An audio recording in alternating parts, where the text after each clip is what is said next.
ओम शिव गोरक्ष नमो। नारद जी के प्रश्न और ब्रह्मा जी के द्वारा उनका उत्तर। सदाशिव से त्रिदेवों की उत्पत्ति और ब्रह्मा जी से देवता आदि की सृष्टि के पश्चात एक नारी और एक पुरुष का प्रकट होना। नारद जी बोले, महाभाग महाप्रभु विधाता, आपके मुखारविंद से मंगल कारिणी शंभु कथा सुनते सुनते मेरा जी नहीं भर रहा, अतः भगवान शिव का सारा शुभ चरित्र मुझसे कहिए। संपूर्ण विश्व की सृष्टि करने वाले ब्रह्मदेव, मैं सती की कृति से युक्त शिव का दिव्य चरित्र सुनना चाहता हूँ।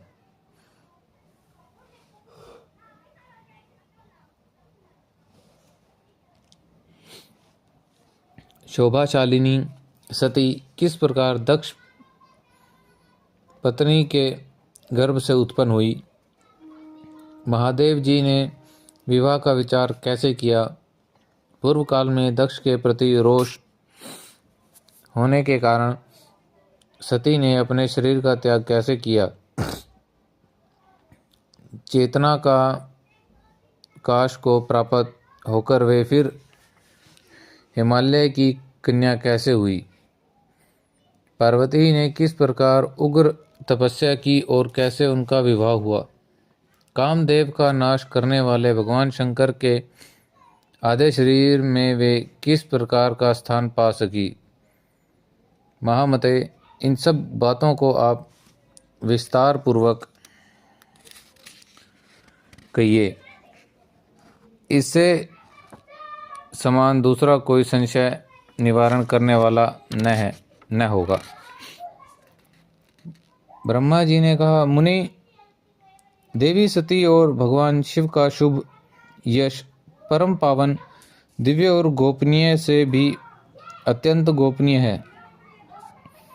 तुम वह सब मुझसे सुनो। पूर्व काल में भगवान शिव निर्गुण, निर्विकल्प, निराकार, शक्ति रहित, चिन्मय और सत और असत से विलक्षण स्वरूप से प्रतिष्ठित थे।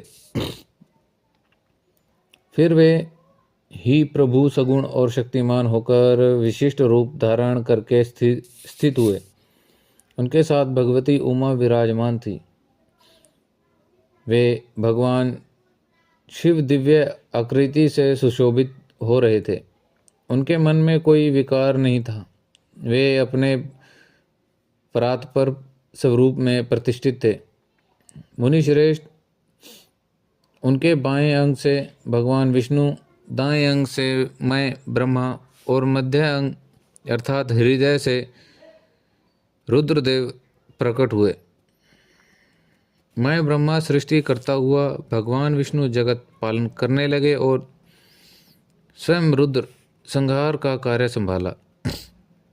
इस प्रकार भगवान सदाशिव स्वयं ही 3 रूप धारण करके स्थित हुए। उन्हीं की आराधना करके मुझ लोक पिता में ब्रह्मा ने देवता, असुर और मनुष्य आदि संपूर्ण जीवों की सृष्टि की।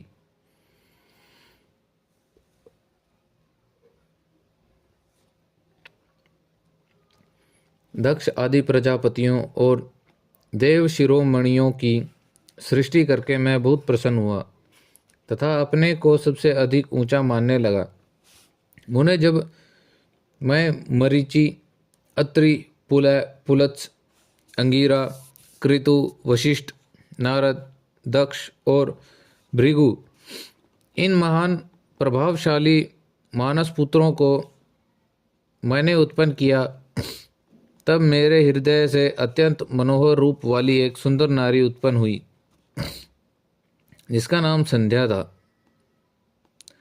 वह दिन में क्षीण हो जाती, परंतु सायंकाल में उसका रूप सौंदर्य खिल उठता था। वह मूर्तिमती साय संध्या ही थी और निरंतर किसी मंत्र का जप करती रहती थी। सुंदर भुहों वाली वह नारी सौंदर्य की चरम सीमा को पहुंची हुई थी और मुनियों के भी मन को मोह लेती थी। इसी तरह से मैं मन से एक मनोहर पुरुष भी प्रकट हुआ जो अत्यंत अद्भुत था। उसके शरीर का मध्य भाग पतला था, दांतों की पंक्तियां बड़ी सुंदर थी। उसके अंगों में मतवाले हाथी सी गंध प्रकट होती थी।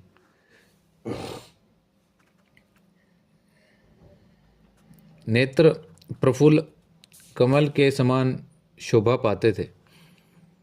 अंगों में केसर लगा था जिसकी सुगंध नाक को तृप्त कर दे रही थी। इस पुरुष को देखकर दक्ष आदि मेरे सभी पुत्र अत्यंत उत्सुक हो उठे। उनके मन में विस्मय भर गया। जगत की सृष्टि करने वाले मुझ जगदीश्वर ब्रह्मा की ओर देखकर सब पुरुष ने विनय में गर्दन झुका दी और मुझे प्रणाम करके कहा, ब्राह्मण, मैं कौन सा कार्य करूँगा? मेरे योग्य जो काम हो उसमें मुझे लगाइए, क्योंकि विधाता आज आप ही सबसे अधिक मान्य और योग्य पुरुष हैं। यह लोक आपसे ही सुशोभित हो रहा है। ब्रह्मा जी ने कहा, भद्र पुरुष, तुम अपने इसी स्वरूप से और फूल के बने हुए 5 बाणों से स्त्री और पुरुष को मोहित करते हुए सृष्टि के सनातन कार्य को चलाओ। इसी चराचर त्रिभुवन में ये देवता आदि कोई भी जीव तुम्हारा तिरस्कार करने में समर्थ नहीं होंगे। तुम छिपे रूप में प्राणियों के हृदय में प्रवेश करके सदा स्वयं उनके सुख का हेतु बनकर सृष्टि का सनातन कार्य चालू रखो।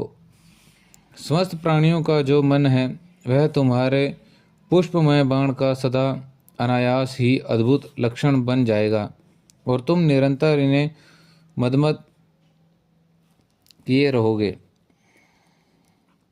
यह मैंने तुम्हारा कर्म बताया है। जो सृष्टि का प्रवर्तन होगा वो तुम्हारे ठीक ठीक नाम क्या होंगे, इस बात को मेरे ये पुत्र बताएंगे। सुश्रेष्ठ, ऐसा कहकर अपने पुत्रों के मुख की ओर दृष्टिपात करके मैं क्षणभर के लिए अपने कमलमय आसन पर चुपचाप बैठ गया।